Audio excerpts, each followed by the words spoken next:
안녕하세요. 오늘도 사연살롱을 찾아주셔서 감사합니다. 100세 시대에 인생의 절반을 산 여성이에요. 내 마음은 아직 이팔 청춘인데 어느새 몸은 늙어 50살을 바라보는 나이가 되었네요. 흔히들 꽃다운 20대를 가리켜 화양연화라고 표현하잖아요. 꽃이 만발한 시기라는 의미로요. 하지만 저는 다시 그 시절로 돌아갈 수 있다고 해도 절대 그러고 싶지 않아요. 지나온 세월이 제게는 너무도 잔인하고 혹독했기 때문이죠. 좋은 일이든 나쁜 일이든 시간이 흐르면 모두 추억으로 남는다고 하던데 저는 그렇지 않더라고요. 오히려 그때를 떠올리면 가슴이 콱 막힌 것처럼 답답하고 부하가 치밀어 오를 뿐이니까요. 그럼에도 이렇게 과거를 되짚어가며 사연을 적게 된 건 이번에야말로 지긋지긋한 악연을 확실히 끊고 싶기 때문이에요. 저는 14살이 되던 해 부모님을 여의고 고아가 됐어요. 부부가 너무 사랑하면 한날 한시에 죽음을 맞는다더니 저희 부모님이 그렇게 한날 한시에 세상을 떠나셨거든요. 지방에 있는 친척 결혼식에 다녀오신다고 작은아빠와 세 분이서 심야 고속버스를 타셨는데 버스가 전복되는 바람에 세 분 모두 세상을 떠나신 거예요. 그때 저는 작은 집에서 사촌 동생과 함께 잠들어 있었는데 안방에서 들리는 작은엄마의 비명소리에 잠에서 깨고 말았죠. 안방에 달려가 보니 작은엄마가 수화기를 붙들고 미친 듯이 소리를 지르고 있더라고요. 거짓말이라고, 그럴 리 없다고. 우리 애 아빠는 그렇게 죽을 사람이 아니라면서 말이죠. 그때 작은 아빠가 잘못됐다는 건 어렴풋이 알 수 있었어요. 그런데 그게 다가 아니었어요. 전화를 끄는 작은 엄마의 입에선 뜻밖의 말이 흘러나왔거든요. 지은아, 우리 이제 어떡하니? 너희 부모님이랑 작은 아빠가 교통사고로 돌아가셨다는구나. 순간 귀에서 삑 하는 소리가 들리더니 아무 소리도 들리지 않았어요. 그리곤 속이 울렁거려서 헛구역질이 나오기 시작했죠. 화장실로 달려가 변기를 잡고 구역질을 해댔더니 속에서 쓴물이 목구멍을 타고 흘러나오더군요. 한참을 그렇게 변기를 잡고 욱욱 뜨다가 다리에 힘이 풀려서 그대로 주저앉아 버렸어요. 속이 텅 비고 머리는 멍한 상태가 되었죠. 이후로는 정확히 기억이 안 나지만 작은엄마 손에 이끌려 사촌 동생과 함께 택시를 타고 병원으로 갔던 것 같아요. 어느 지역에 있는 병원인지도 모르겠고 그저 물어물어 시신 안치실까지 갔던 것 같아요. 저랑 사촌 동생은 안치실 앞 복도에 남아 있었고 작은엄마 혼자 안으로 들어가셨는데 잠시 뒤 작은엄마가 오열하는 소리가 들리더군요. 제발 아니기를 바랐던 간절한 소망은 그렇게 산산조각이 나고 말았어요. 저는 작은엄마와 함께 상주가 되어 세 분의 합동 장례식을 치렀고 장례가 끝나던 날부터 작은 집에서 살게 되었어요. 조실 부모하고 형제라고는 아빠랑 작은아빠 두 분뿐이라서 평소 우애가 각별했는데 그래서인지 작은엄마가 저를 맡아 키우기로 하신 거죠. 지금 생각해보면 작은엄마가 참 대단하신 것 같아요.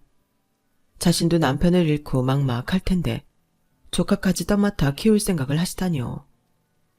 당시 9살이던 사촌동생은 아빠의 죽음을 쉽게 받아들이지 못했어요.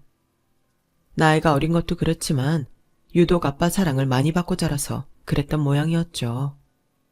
하지만 작은엄마는 넉넉지 않은 살림에 홀로 두 아이를 키워야 했기에 동생한테 신경을 써줄 여력이 없었어요. 그래서 그건 오롯이 제 몫이 되었죠. 얹혀 사는 주제에 이런 거라도 해야 고생하시는 작은엄마한테 덜 미안할 것 같아서 제가 동생을 챙기기로 했거든요. 실어증이라고 하죠.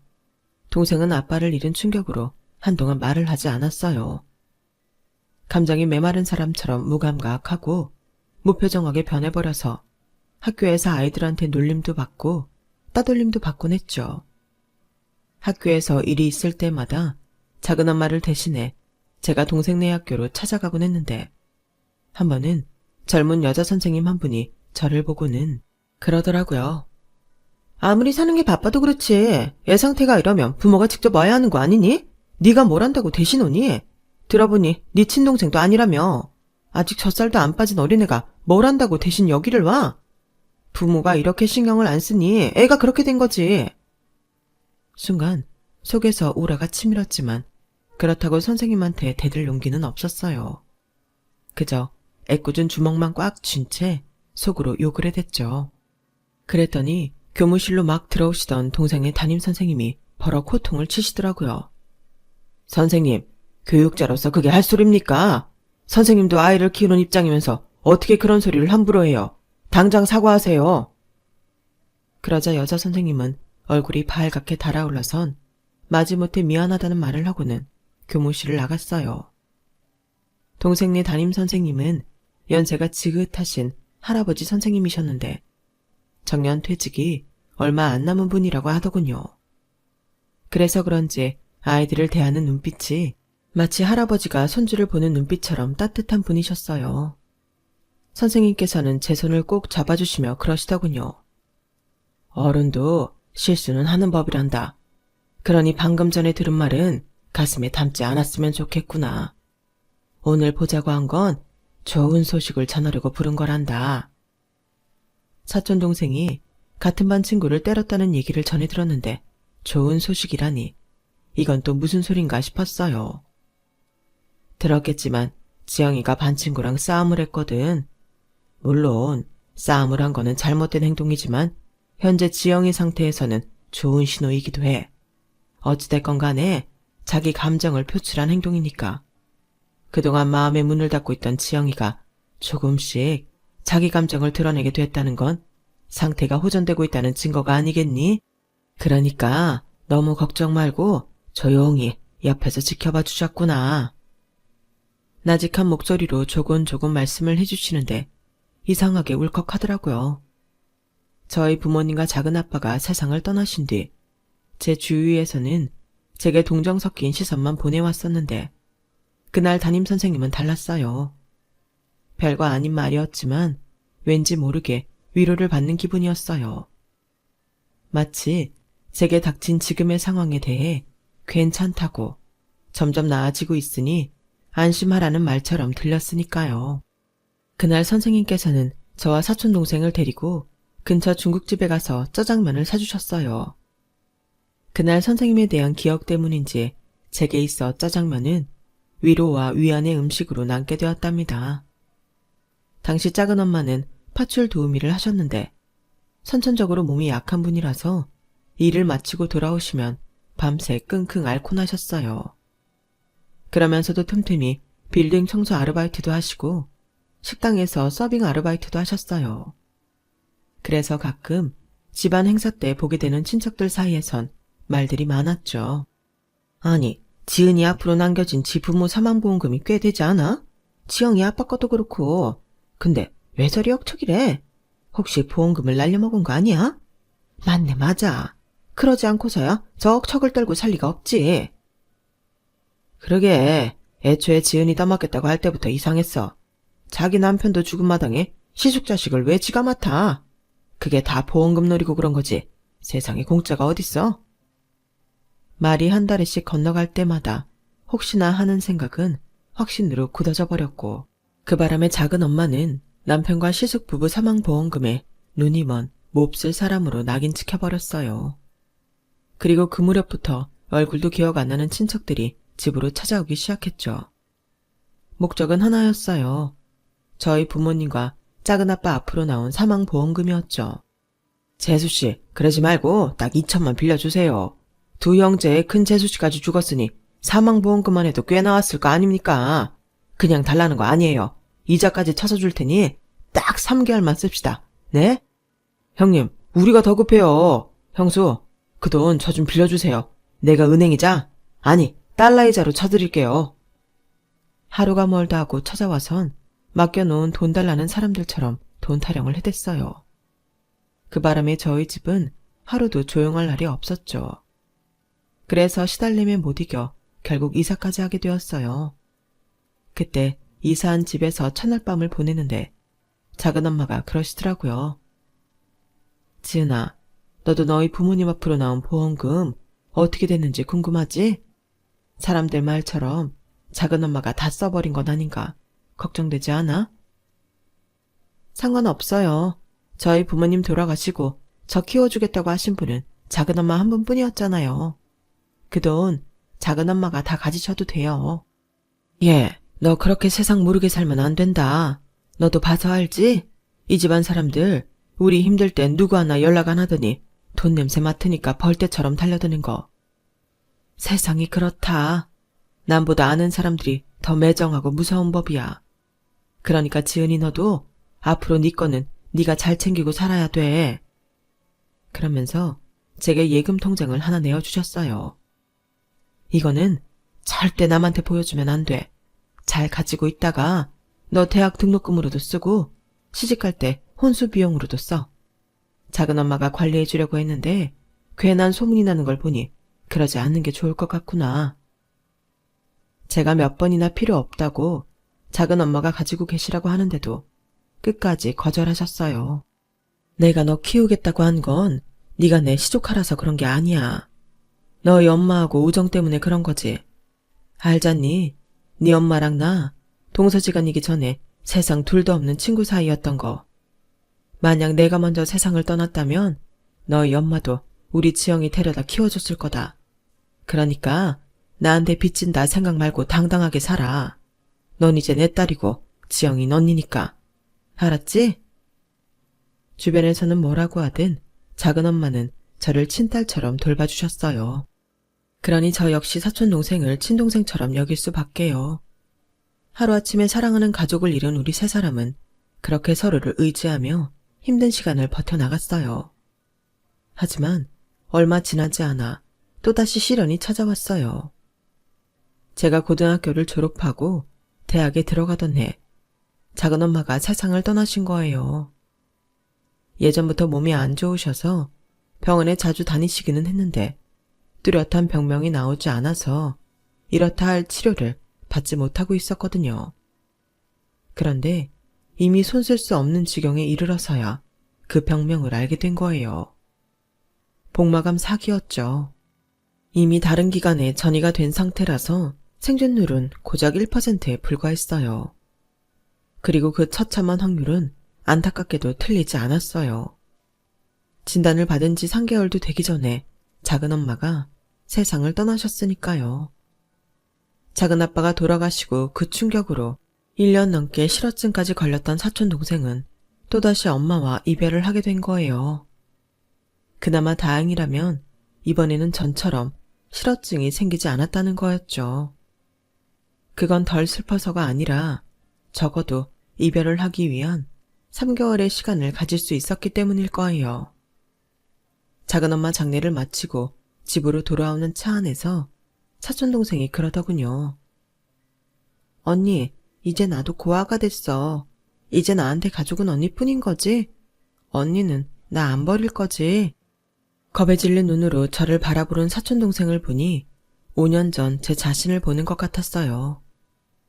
작은엄마 눈에도 내가 이렇게 보였겠구나 생각하니 왠지 모르게 기운이 나더라고요.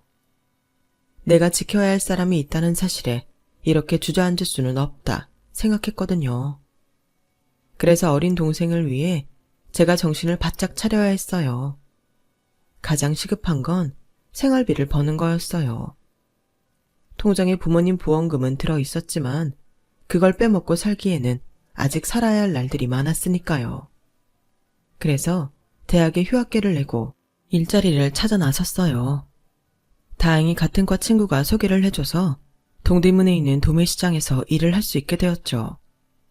밤 9시부터 오전 5시까지 하는 일이라서 낮 시간에 동생을 챙겨줄 수 있고 살림도 할 수 있으니 제게는 딱이었어요.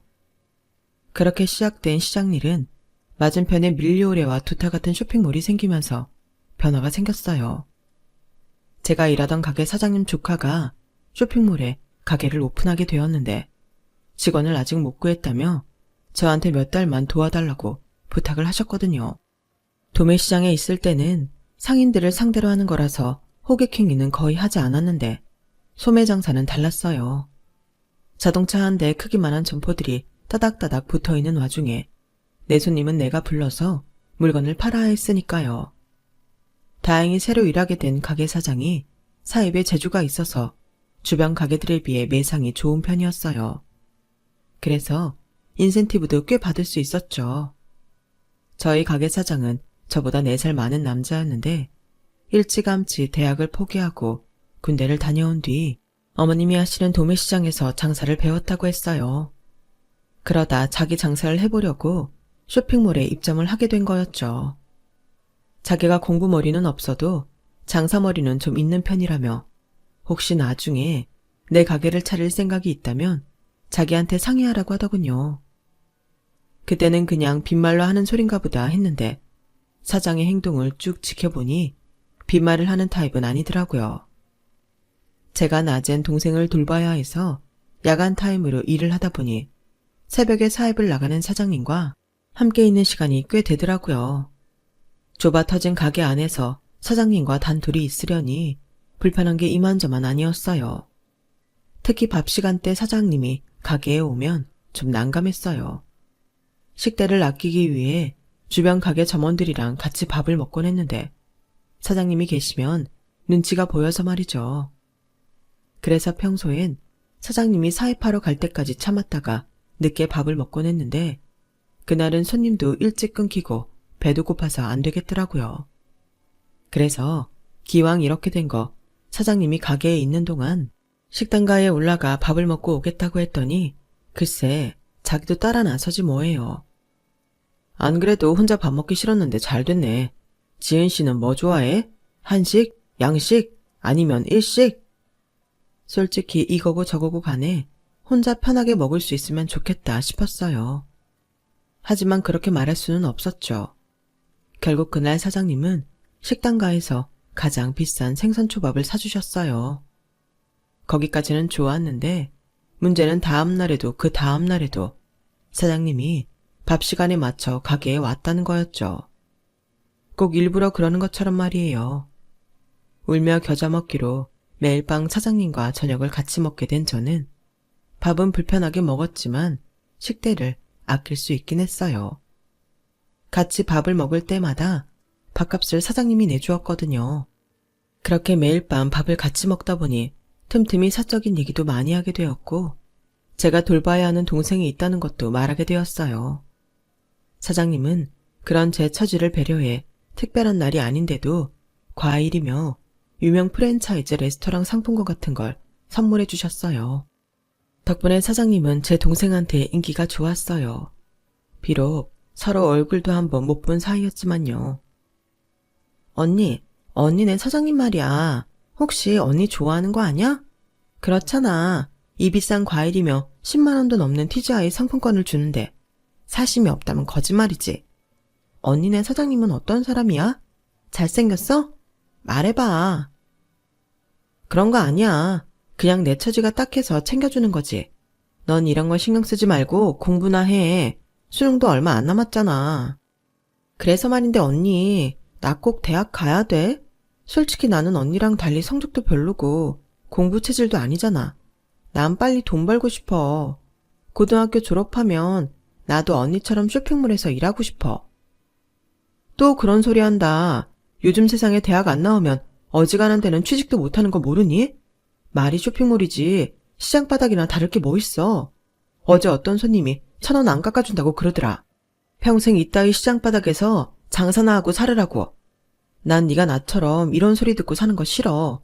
그러니까 쓸데없는 생각 말고 공부나 해. 그 무렵 동생과 저는 동생의 대학 진학 문제로 자주 다퉜어요. 언젠가 동생이 하도 졸라서 매장에 데리고 나온 적이 있었는데 그때 동생이 제가 일하는 걸 보고는 자기도 여기서 일하고 싶다고 하더라고요. 어린 제 눈에는 좋아 보였겠죠. 조명 짱짱하고 온갖 화려한 옷들이 질비하고 천장 스피커에서는 최신 유행가가 흘러나오고 쇼핑에 들뜬 사람들로 가득한 그곳이 얼마나 신기했겠어요. 거기다 사입을 하기 전 물량 체크를 위해 가게에 나왔던 사장님이 동생한테 옷도 선물해주고 용돈도 주고 식당가에 데려가 초밥까지 사 먹였으니 제 직장에 대한 동생의 호감도는 하늘을 찔렀죠. 하지만 절대로 동생을 이런 데에서 일하게 하고 싶지는 않았어요. 나는 몰라도 내 동생만큼은 남들한테 손가락질 받지 않고 평범하게 살기를 바랐거든요. 하지만 이런 바람과 달리 동생은 일찌감치 제 진로를 결정한 것 같았어요. 저 몰래 사장님과 뒤로 연락을 주고받으면서 수능 시험이 끝나자마자 근처 가게에서 아르바이트를 시작하기로 했더라고요. 뒤늦게 그 사실을 알게 된 저는 동생은 물론이고 사장님한테도 화를 냈어요. 사장님, 어떻게 저 모르게 이러실 수가 있어요. 내 동생 일인데 왜 사장님이 나서서 회방을 놓으시냐고요. 사장님 동생이면 이러시겠어요? 그러자 사장님은 잔뜩 주눅이 든 표정으로 그러더군요. 내 여동생들이라면 그런 기특한 짓을 하겠다고 할 리가 없어. 지은 씨 동생이니까 그런 거지. 예쁘잖아. 자기 언니 힘들까봐 어떻게든 도움이 되려고 하는 마음이. 동생이 힘든 일 하는 거 싫은 마음은 잘 알겠는데 입장 바꿔 생각해봐. 지은 씨 동생은 자기 때문에 대학까지 그만두고 장사를 하는 언니한테 얼마나 죄책감을 느끼겠어? 여기서 아르바이트 하면서 그 죄책감을 조금이나마 줄일 수 있다면 그것도 나름대로 좋은 방법 아닐까?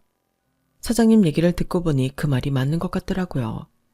그동안 저는 동생을 위한답시고 온실의 화초처럼 가꾸려 들기만 했지. 동생이 가지는 심적 부담감은 신경 쓰지 않았거든요.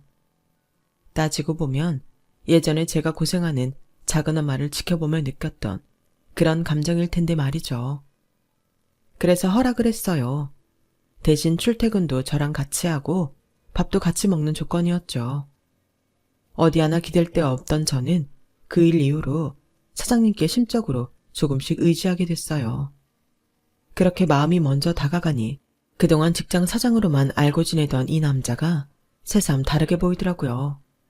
그리고 그제야 수년간 이 남자가 저를 향해 구애를 펼쳤던 사실을 깨닫게 되었어요. 그래서 그 손을 잡게 되었죠. 하루아침에 사장님에서 남자친구가 된 이 남자는 그동안 못해전 참견을 쉴 새 없이 하기 시작했어요. 젊은 여자 둘이 사는 집에 보안 상태가 걱정이라며 현관에 보조키도 새로 달아주었고 방범창이 흔들릴 데는 없는지 꼼꼼히 점검도 했어요. 거기다 직업 특성상 밤 늦게 출근해 새벽녘에 퇴근을 하다 보니 위험하다며 직접 차를 끌고 와 저랑 동생의 출퇴근을 도맡기도 했죠. 아니, 이렇게 걱정이 많은 사람이 그동안은 어떻게 참았대요? 힘들었지. 솔직히 말하면 지은 씨 퇴근할 때 몰래 따라갔던 게 한두 번이 아니야. 걱정이 돼서 가만히 있을 수가 있어야 말이지. 그런데 이젠 내가 직접 데려다 줄 수 있으니 다행이지 뭐. 사장님은 저뿐만 아니라 제 동생도 끔찍하게 챙겼어요. 제 동생 아르바이트 자리만 해도 그랬어요. 이미 돈을 벌겠다는 마음이 있던 동생이기에 가만히 둬도 제가 일자리를 구할 거라 생각했던 거죠. 그럴 바에는 자기가 직접 알선해 주는 게 자기 시야에서 보호할 수 있겠다 싶었다나요? 아무튼 사장님은 저보다 늘 한 수 위를 보는 사람이었고 그래서 우리 자매한테는 든든한 바람막이가 되었어요. 얼마 뒤 동생은 처참한 수능 성적을 받게 되었고 결국 대입에 실패하게 되었어요. 그러자 본격적으로 쇼핑몰에서 일을 해보겠다고 하더군요. 마침 남성복 코너에도 매장을 하나 더 내게 된 사장님은 이미 자리를 잡아둔 제 자리를 제 동생한테 맡기고 저를 4층 남성복 코너로 올렸어요. 처음 몇 주는 고전을 면치 못하던 매장이 슬슬 단골도 생기면서 어느 정도 자리를 잡게 되자 사장님이 결혼을 하자고 하더라고요. 당장 하자는 건 아니야. 올해는 내가 9수라서 당장 하고 싶어도 못하거든. 그러니까 우리 내년 봄에 결혼하자. 너랑 지영이 그렇게 사는 거 두고만 볼 수 없어. 여자 둘이 사는 건 너무 위험하다고. 우리 결혼해서 셋이 살자. 내가 너 아끼는 만큼 네 동생 지영이도 아껴줄게. 약속해. 그 말을 듣는데 좋았어요. 나를 지켜주기 위해 결혼을 하고 싶다는 말도 좋았고 무엇보다 내 동생을 아껴주겠다는 그 말에 감동했거든요. 결혼을 약속한 뒤 본격적으로 사장님 가족에 대한 이야기를 들을 수 있었어요. 아버님은 10년 전에 돌아가셨고 현재 어머님과 두 여동생과 함께 살고 있다더군요. 아버님이 살아생전에 도매시장에서 가게를 크게 하셨는데 현재는 2살 어린 여동생이 어머님과 함께 맡아서 하고 있다고 했어요. 막내 여동생은 아직 고등학생이고요. 그런데 남편 얘기를 들어보니 여동생들과 사이가 그리 좋지 않은 것 같더라고요. 내 입으로 이런 말 하기는 그렇지만 둘 다 아직 철이 없어. 바로 밑에 동생은 고등학교도 졸업하기 전에 사고를 쳐서 결혼을 했다가 얼마 못 살고 이혼하곤 지금은 애를 데리고 집에 들어와 살아. 하도 정신을 못 차리길래 엄마 가게에서 일하게 했는데 툭 하면 삥땅을 쳐서 금고엔 손도 못 대게 하고 있지. 막내는 얘도 꼴통인데 헛바람이 불어서 연예인 되겠다고 하라는 공부는 안 하고 연예인 뒷공문이만 쫓아다니지 뭐야. 내 동생들이지만 정말 답이 없다니까. 그래도 내 말은 잘 들으니까 혹시라도 내 동생들이 까불면 나한테 말해. 그땐 그저 흘려들은 얘기였는데 본격적으로 결혼을 준비하며 시댁 식구들과 자주 만나게 되니 남편 말이 피부에 와닿더라고요. 왜 큰 시누이한테 철이 없다고 했는지, 둘째 시누이한테 꼴통이라고 했는지 피부에 짝짝 와닿았어요. 언니, 고아라면서요? 이런 말 하긴 좀 그렇지만 솔직히 부럽다. 언니 마음대로 살 수 있었을 거 아냐.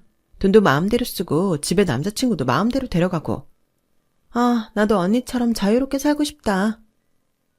아무리 철이 없다지만 남의 가슴 아픈 가정사를 두고 이런 소리를 하다니 제 귀가 의심스럽더군요. 그런 말 마세요. 부모님이 옆에 계신 것만큼 힘이 되는 것도 없어요.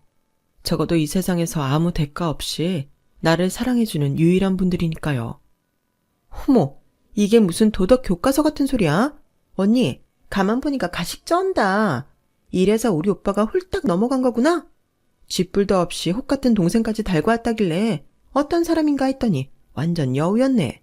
언니, 되도 않는 거짓말 하지 말고 앞으로 며느리 노릇이나 잘하세요. 내가 두고 볼 테니까. 와, 이건 그냥 철만 없는 게 아니라 개념도 없고 위아래도 없더라고요. 그런데 이 정도는 애교에 불과했어요. 적어도 둘째 시누이에 비하면 말이죠. 언니, 나 10만 원만. 오늘 공개방송 가야 하는데 용돈이 떨어졌어요. 좀 주세요. 누가 막내 아니랄까봐 애교를 떨면서 용돈 타령을 하더군요. 그래서 용돈을 한 번 줬더니 이날 이후 툭 하면 찾아와서 용돈을 뜯어가지 뭐예요. 보름 사이 제 월급만큼이나 뜯어가 놓곤 미안한 기색도 없었어요. 마치 ATM 기계에 돈을 뽑으러 오는 사람처럼 너무 당당하더라고요. 그래서 더는 안 되겠다 싶어 한마디 했더니 얼굴색을 싹 바꾸며 그러지 뭐예요. 아씨, 누가 1억을 달래 2억을 달래. 꼴랑 10만 원짜리 한 장 쥐어주면서 어디서 생색이야. 솔직히 말해서 언니, 우리 오빠 돈 보고 결혼하는 거잖아. 지는 순둥이 같은 우리 오빠한테 돈 쫙쫙 빼먹으면서 나한텐 이 정도 껌값도 못 쓰겠다는 거야? 씨발, 완전 도둑놈 심보네. 아가씨, 말 가려하세요. 난 그쪽 오빠 돈 보고 사귄 것도 아니고 앞으로도 남편 등골 빼먹고 살 생각 추호도 없어요. 그리고 어디서 욕짓거리예요? 내 입 가지고 내가 말하는데 네가 뭔 상관이야. 나보다 나이 처먹었으면 다냐? 그때였어요. 저녁 같이 먹자고 저희 매장에 들렀던 동생이 저한테 욕설을 퍼부는 시누이를 보고 순간 욱해서 머리채를 잡아버린 거죠. 너 뭐냐? 네가 뭔데 우리한테 욕을 하고 지랄이야. 당장 사과해. 사과하라고. 머리채를 잡힌 시누이는 제 동생 소나기에서 빠져나오려 낑낑대면서 발악을 했지만 제 힘으로는 도저히 안 되겠는지 싹싹 빌며 사과를 하더군요. 그제야 동생은 잡았던 머리카락을 놔주었어요. 너 오늘은 내가 조용히 끝내는데 한 번만 더 이따위 짓 하면 가만 안 둬. 알았어? 그제야 작은 시누이는 꽁지가 빠지게 도망을 쳤어요. 언니, 이 결혼 괜찮겠어? 저런 걸 시누이로 두고 어떻게 살아? 아니, 어떻게 지 옳게 될 사람한테 저딴 욕을 하냐? 제정신이래? 나 아무래도 안 되겠어. 형부한테 한마디 해야지. 그러지 마. 나부터라도 내 동생에 대해 안 좋은 소리 하면 못 참겠는데 네 형부라고 다르겠니? 살면서 내가 잘 고쳐나갈게. 언니는 사람을 그렇게 몰라? 저런 건 절대 안 고쳐져. 인성 자체가 글러먹은 거라고. 그리고 형부도 이미 알걸? 저런 애가 집에서는 멀쩡했겠어? 그러니까 형부한테 말하고 앞으론 이런 일 없게 하는 게 맞아. 동생은 씩씩거리고 아래층으로 내려가선 그이한테 전화해 그날 있었던 일을 전했어요. 그리고는 다시는 한 번 더 이런 일이 있으면 이 결혼 길을 쓰고 막을 거라고 엄포까지 놓았죠. 결국 며칠 뒤 둘째 시누이는 가게로 찾아와 제 오빠가 있는 앞에서 제 앞에 무릎을 꿇고 싹싹 빌었어요. 결혼 전부터 시누이들과 사이가 틀어진 상태로 시작된 제 결혼 생활은 곳곳에서 잡음이 흘러나왔지만 중간에서 중심을 잘 잡고 있는 남편 덕분에 큰 탈 없었어요. 그렇게 순탄한 결혼 생활을 이어가며 결혼 2년 차에 아들도 낳았고 아이가 어린이집에 들어가던 무렵부터는 다시 일도 시작했어요. 의류 사업 판도가 변하기 시작하면서 가게 매출이 떨어지자 남편이 온라인 샵을 만들었거든요. 홈페이지 관리며 고객 관리는 집에서도 충분히 할 수 있는 일이라서 저도 돕게 되었죠. 그 무렵 여동생은 새로 오픈한 명동 매장에서 일을 하고 있었는데 동대문 매장보다 매출이 안 나와서 마음고생을 하더라고요. 전체적으로 경기가 안 좋아서 그런 걸 어쩌겠어요. 그런데 얼마 뒤 벼랑간 동생이 독립을 하겠다며 집에서 나가겠다고 하더라고요. 가게도 그만두고 말이죠. 그런데 이상한 건 평소 같으면 저보다 더 난리를 칠 남편이 잠잠하더란 거예요. 자기야, 지영이 가게도 그만두고 독립한다는데 가만히 있을 거야? 본인이 결정한 건데 내가 어쩌겠어. 한두 살 먹은 어린애도 아니고. 처제 정도면 자기 앞가림 정도는 충분히 할 사람이잖아. 믿으니까 안 말리는 거야. 그 말에 왠지 모르게 서운했어요.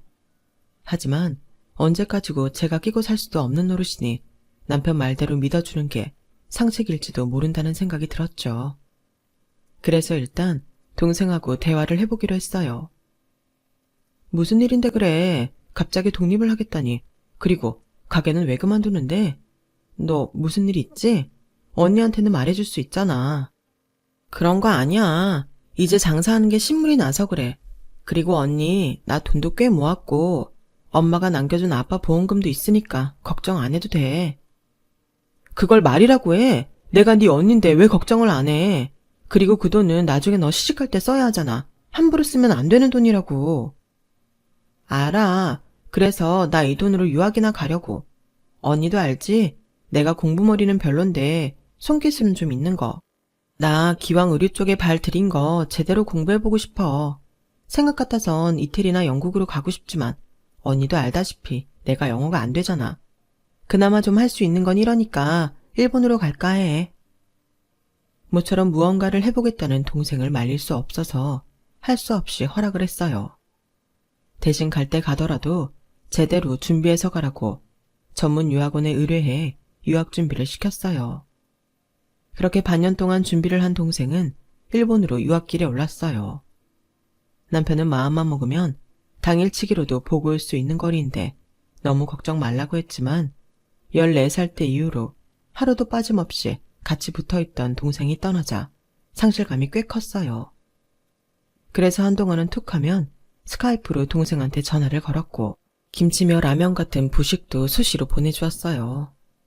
하지만 눈에서 멀어지면 마음에서도 멀어진다더니 육아를 하며 일까지 하려니 동생한테까지 신경 쓸 여력이 없더라고요. 점점 연락도 뜸해지더니 언제부턴가 연중 행사처럼 연락을 하게 되었죠. 통화를 할 때마다 늘 동생은 잘 지낸다고 걱정 말라는 말만 했어요. 학교를 졸업할 때 남편과 함께 졸업식에 참석차 일본에 가서 본 게 마지막이었죠. 다행히 그쪽 회사에 취직해 직장도 다니고 있다고 해서 마음을 놓을 수 있었어요. 적어도 한국에서 일할 때처럼 손님들한테 무시와 멸시를 당하지는 않을 것 같았거든요. 때때로 동생은 우리 아들 장난감이며 학용품 등을 보내주었고 제 아들한테는 일본이모로 불리게 되었어요. 그러는 사이 시댁에서는 2번의 결혼식이 있었어요. 이혼녀였던 큰 시누이가 재혼을 했고 둘째 시누이 역시 얼마 뒤 결혼을 했거든요.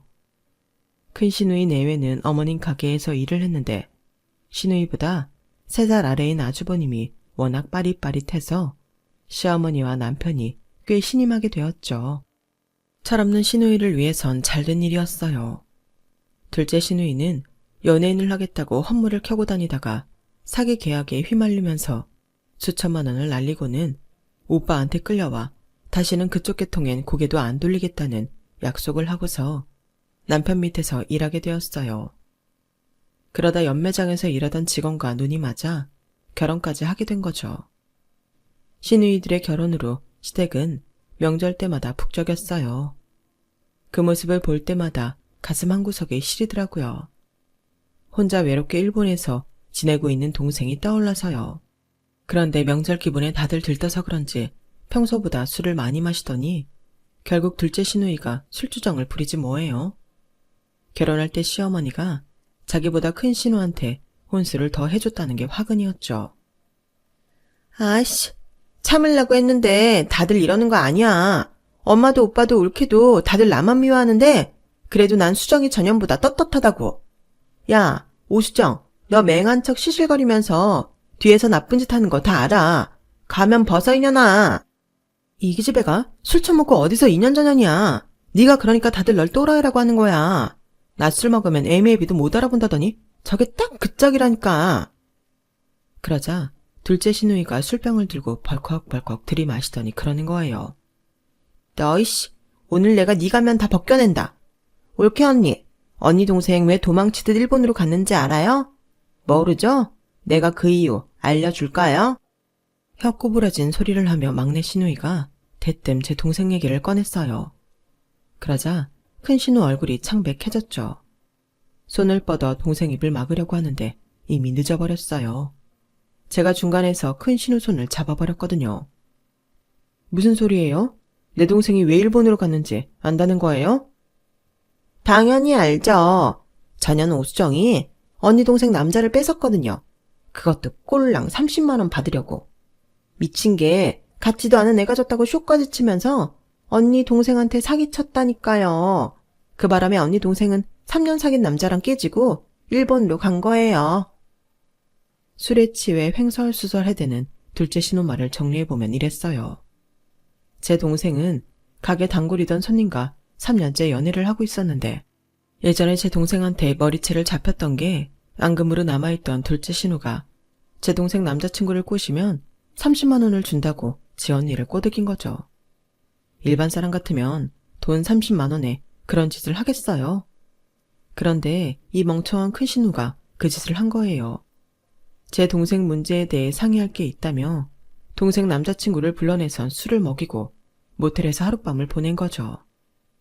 두 사이에 아무 일도 없었음에도 마치 밤사이에 자신이 겁탈을 당한 것처럼 쇼를 하고는 얼마 뒤 임신을 했다고 거짓말까지 했어요. 그 사실을 전해 들은 제 동생은 남자랑 헤어졌고 도망치듯 일본으로 유학을 떠난 거죠. 사돈지간에 얼굴을 보고 살 수가 없었으니까요. 동생은 가게를 그만둘 결심을 하면서 제 남편한테 이 얘기를 했던 모양이에요. 그래서 제 동생이 한국을 떠나는 걸 남편이 말리지 않았던 거고요. 그런데 이게 다 두 시누이가 짜고 버린 짓이라니 그깟 30만 원에 한 사람의 인생을 망가뜨리는 파렴치한 짓을 해놓고도 잘났다고 떠드는 꼴을 보니 피가 거꾸로 솟는 것 같았어요. 그래서 앞에 있던 술상을 뒤엎고 둘째 시누 머리채를 잡았죠. 큰 년은 멍청해서 그렇다 치고 넌 도저히 용서가 안 된다. 네 인생 네가 망쳐먹은 건 나 상관 안 해.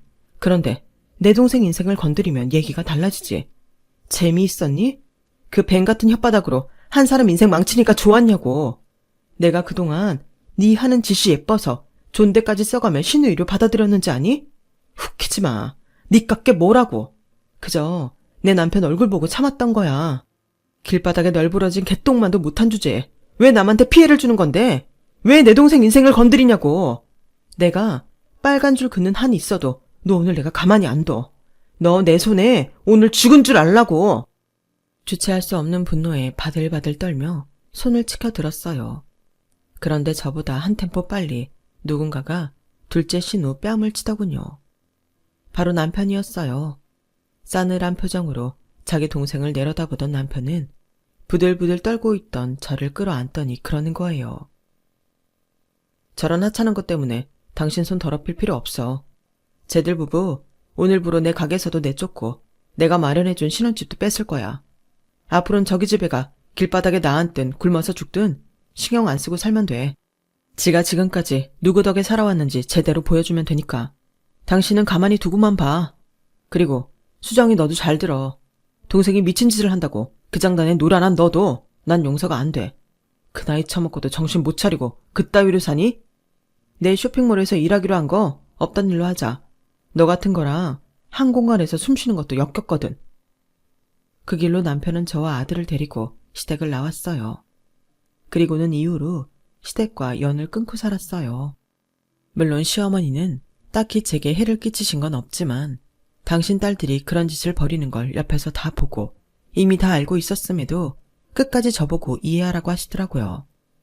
괜히 여자 하나 잘못 들어와서 남매들 사이 갈라놔야 되겠냐면서요. 그런 시어머니가 못내 괘씸해서 보고 싶지 않았어요. 몇 년 뒤 들리는 소문에 의하면 어머님이 하시던 도매 가게는 큰 시누이 내외가 들어먹고 살던 집은 둘째 신우 때문에 날려먹었다고 하더군요. 그때쯤인가 큰 신우가 집으로 찾아와 돈 좀 빌려달라고 울며 불며 사정을 했는데 남편이 현관문도 열어주지 않고 돌려보냈어요. 대신 어머님이 들어가 계신 요양원 비용은 남편이 대주기로 했죠. 그렇게 8년이 지난 지금 어머님이 세상을 떠나셨어요. 다시는 보고 싶지 않은 얼굴들이지만 그래도 부모가 세상을 떠나는데 어떻게 모른 척 하겠어요. 그래서 두 시누이한테도 부고를 알렸죠. 그랬더니 득달같이 달려와서는 영정 앞에 향도 피울 생각 않고 대뜸 유산은 얼마나 있냐고 묻더라고요. 그 모습에 인간은 고쳐 쓰는 게 아니란 말이 생각났어요. 유산은커녕 그동안 요양원에 계시면서 쓰신 비용도 저희가 냈다고 하자 들은 척도 않고는 장례식장의 입구에 놓인 부조함을 살피더라고요. 그리고는 두 신우가 서로 자기가 부조금을 챙기겠다고 싸우는 거예요. 손님들 보기 남사스러울 정도로요. 그런데 그 순간 부고를 듣고 달려온 제 동생이 두 사람을 보게 된 거예요. 일본 유학 후 일본에서 취직해 직장 생활을 하던 동생은 한국 기업에 스카우트 돼서 한국에 돌아온 지 몇 년 되던 참이었죠. 원래 키도 크고 스타일이 좋았던 것도 있지만 아무래도 명품 관련 패션업에 종사하다 보니 온몸에 명품을 두르고 있었죠. 구두부터 스타킹, 고급스런 투피스에 팔에 걸린 백까지 소형차 한 대 값은 좋게 되는 그 모습을 본 두 시누이는 입만 쩍 벌리고 있었어요. 그러다 둘째 신우가 말을 걸었죠. 네가 어떻게 그런 비싼 백을 손에 들고 있어? 우리 오빠 집에 빌붙어 살던 거지가? 무슨 돈이 있어서 그런 걸 쓰고 사냐고. 너 이거 짝퉁이지? 짝퉁이 아니고선 네가 어떻게 그 백을 들고 다니냐고. 그러자 제 동생은 눈을 살짝 내리깔고는 말했어요. 원래 돼지 눈에는 돼지만 보이고 부처 눈에는 부처만 보이는 거야. 짝퉁만 쓰고 사는 네 눈에 번들 짝퉁으로 안 보이겠니? 적어도 오늘만큼은 인간 대접 받고 싶다면 네 어머니 장례식에서 그런 추태는 보이지 마라. 너무 없어 보인다. 하긴 없는 사람한테 없어 보인다고 하는 건 당연한 얘긴가? 비켜. 구질구질한 니들하고 말 섞기 싫으니까. 아, 수정 언니. 그래도 언니한테 고마운 건 있어요. 언니가 한 거짓말 때문에 내가 이렇게 성공했잖아요. 이걸 전화위복이라고 해야 하나? 언니 사는 꼴 보니 안 됐긴 하지만 그래도 이게 다 자업자득이다 생각하고 사세요. 원래 나쁜 짓 하고 사는 인간들 최후가 그런 거니까. 동생은 두 자매를 내려다보며 혀를 차고는 안으로 들어왔어요. 그리고는 국화 한 송이를 집어 시어머니 영정 앞에 내려놓았죠. 그날 동생의 행동에서는 승자의 여유가 느껴졌어요. 그리고 그건 자신의 인생을 포기하지 않고 노력으로 성공을 일군 단단한 의지이기도 했어요. 제 동생이지만 참 멋지죠? 우리의 인생에도 이렇게 통쾌한 복수만 있다면 얼마나 좋을까요? 물론 그 과정은 힘들겠지만요. 앞으로도 좋은 일들이 동생에게 많이 있었으면 좋겠습니다. 제 사연을 들어주셔서 감사합니다. 들어주신 여러분들도 항상 꽃길만 걸으시길 바랍니다. 여러분, 사연 댓글에 응원과 현명한 조언 부탁드려요. 좋아요와 구독은 저에게 큰 힘이 됩니다. 오늘도 좋은 일 가득하세요.